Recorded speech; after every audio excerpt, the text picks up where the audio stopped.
Regresamos en este rumbo de la mañana cuando son las 8:15. Vamos a continuar con el comentario. Ahorita. Espérense. No. Vamos con el comentario de Almira Caminero. No. Lo de Alfredo no tiene pan con guineo, el hot dog haitiano. Mira, lo llaman allá adelante, Alfredo. Vamos. Gracias, Elvin, y gracias a la gente que está ahí en sintonía. En este miércoles 11 de septiembre, muchas efemérides en el día de hoy. 23 años del atentado del 11 de septiembre. ¿Tú eras una bebé? Sí, yo era chiquita también. También ahí vi que dice el señor Ralph que hoy está de aniversario el Club Mauricio Báez para la gente de Villa Juana, que está de fiesta. Ese es su barrio también. Miren, vamos a hablar de la reforma fiscal, que es el tema obligatorio de estos días, a pesar de que de manera oficial no se ha introducido, pero más temprano yo decía que ya el gobierno está dando luces de por dónde va, porque en el día de ayer vi varios artículos, me senté a leer varios artículos que fueron publicados en los periódicos, voy a citar dos del Diario Libre. Uno de ellos es como un artículo de opinión que hizo el actual ministro de Planificación y Economía, y ya ustedes saben que si lo está diciendo el ministro de Planificación y Economía, por ahí es que va la cosa. Entonces, Pabeliza Contreras ayer publicó en El Caribe, ustedes pueden buscarlo, tener la oportunidad de leerlo, porque es bastante extenso, voy a tratar de resumirlo, pero para que la gente se oriente de por dónde viene la reforma fiscal.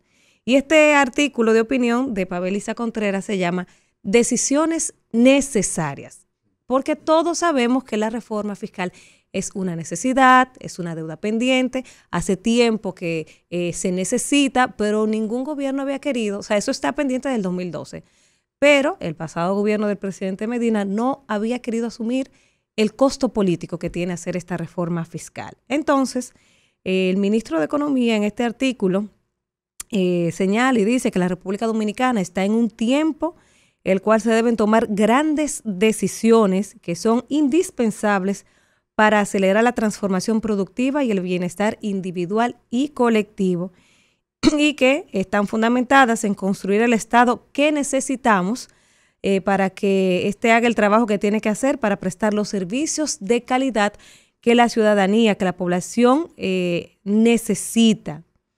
Y dice el artículo que estas determinaciones deberán ser valientes porque implica sacrificios que muchos, por diversas razones, no están dispuestos a asumir. Entre ellas hay que empatizar con la histórica decepción para el desempeño del Estado y la baja calidad del gasto público.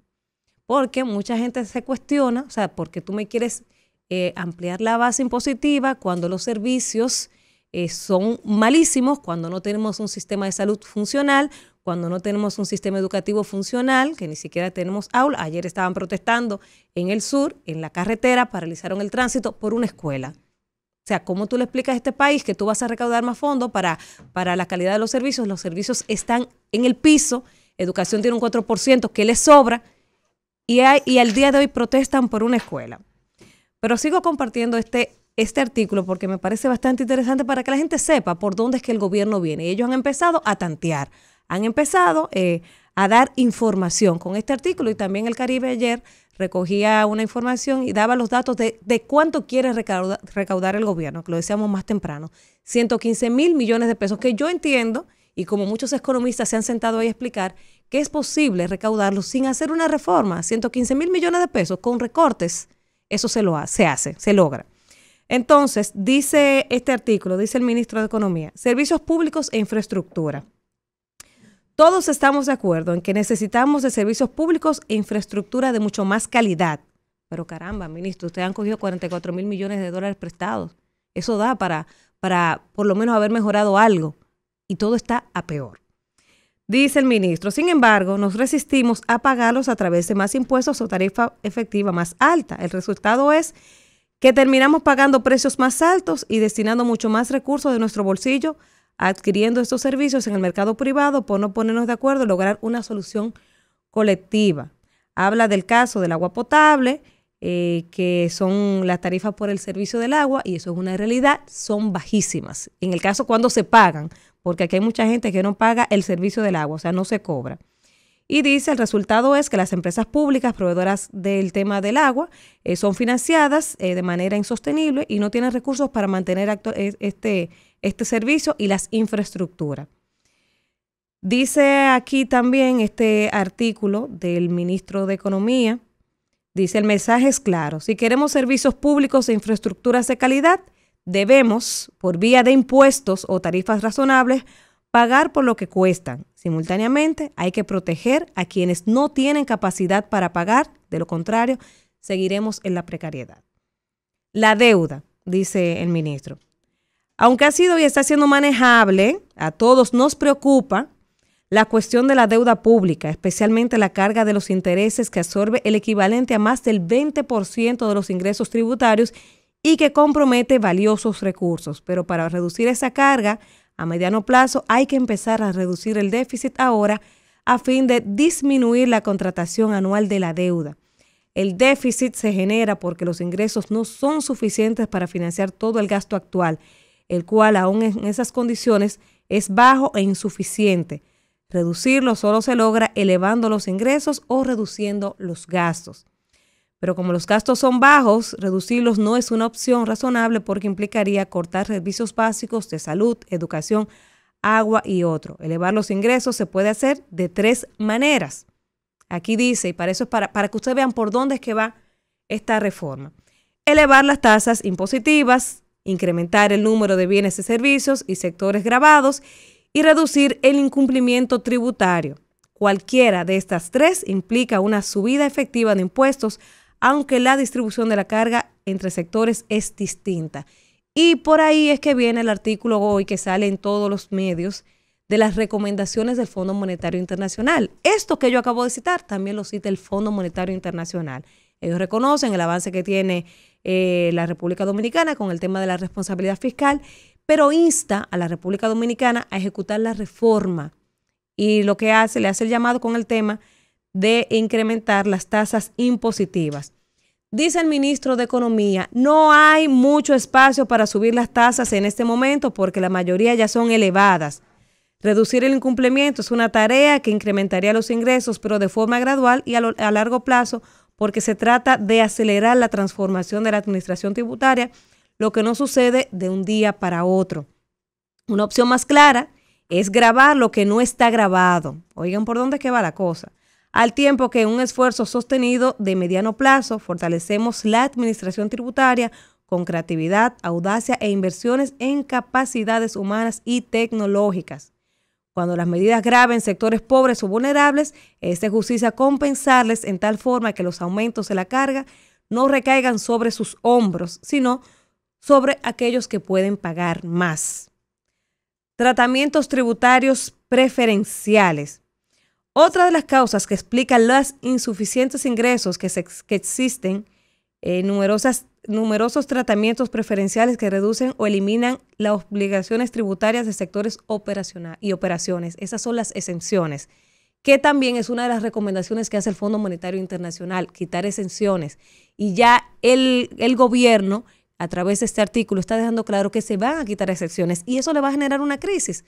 Porque todos sabemos de lo necesaria que es la reforma, pero aquí todos también estamos de acuerdo en que nadie quiere pagar, o sea, nadie quiere cargar con esa responsabilidad, porque la gente de la industria del ron ya salió a quejarse, la gente del cine, los hoteleros, todo el mundo está en contra de que le quiten sus privilegios, sus exenciones.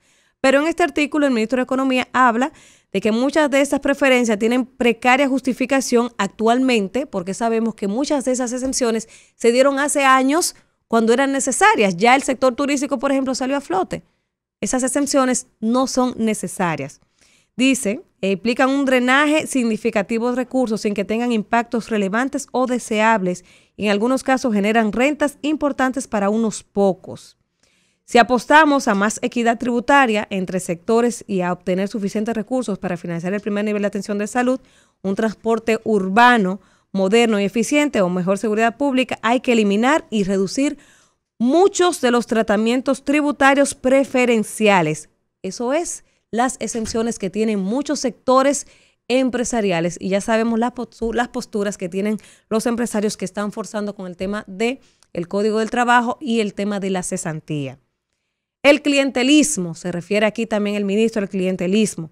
No solo se trata de más ingresos, sino también de poner los recursos disponibles a trabajar mejor. El ejercicio clientelar en la administración pública juega en contra de eso porque resta efectividad y legitimidad al Estado. Enfrentarlo debe formar parte integral del esfuerzo por construir una administración más capaz de proteger y promover. Eso significa profundizar los esfuerzos ya iniciados por mejorar la calidad del gasto, fortalecer la transparencia, profesionalizar el servicio público y enfrentar la corrupción.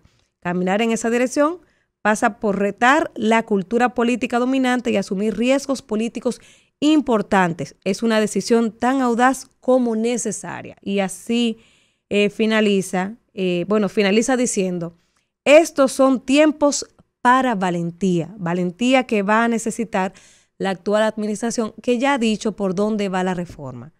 Ya con este artículo, que lo dice el ministro, no es una especulación, lo está diciendo el ministro de Planificación y Economía, que sabe por dónde va la reforma, y están tanteando el sentir popular, introduciendo a través de los medios estos artículos, ya eso no es especulación.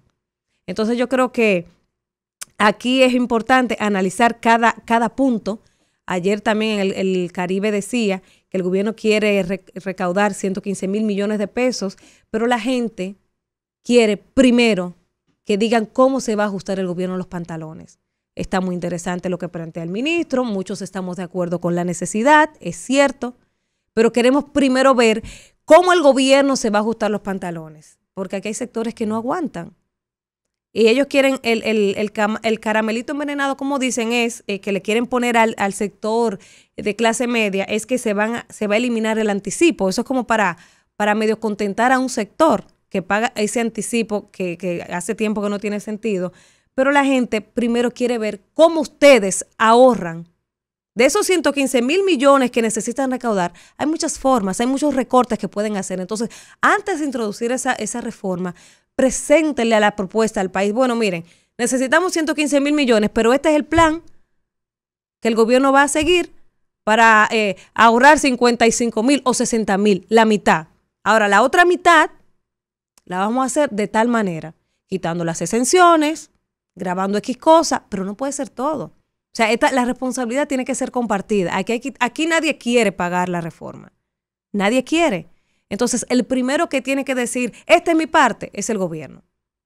Tienen que decir cómo ustedes van a ahorrar y después, entonces, presentar ese plan con todo lo que ya ha presentado el ministro de Planificación y Economía, que por ahí es que va la cosa. Está más que claro. Ahí en ese artículo, él lo deja claro qué es lo que busca el gobierno con esta reforma fiscal. Así que vamos a ver cuando la presenten de manera oficial, pero creo que primero tienen que presentar el plan de recorte desde el mismo Estado.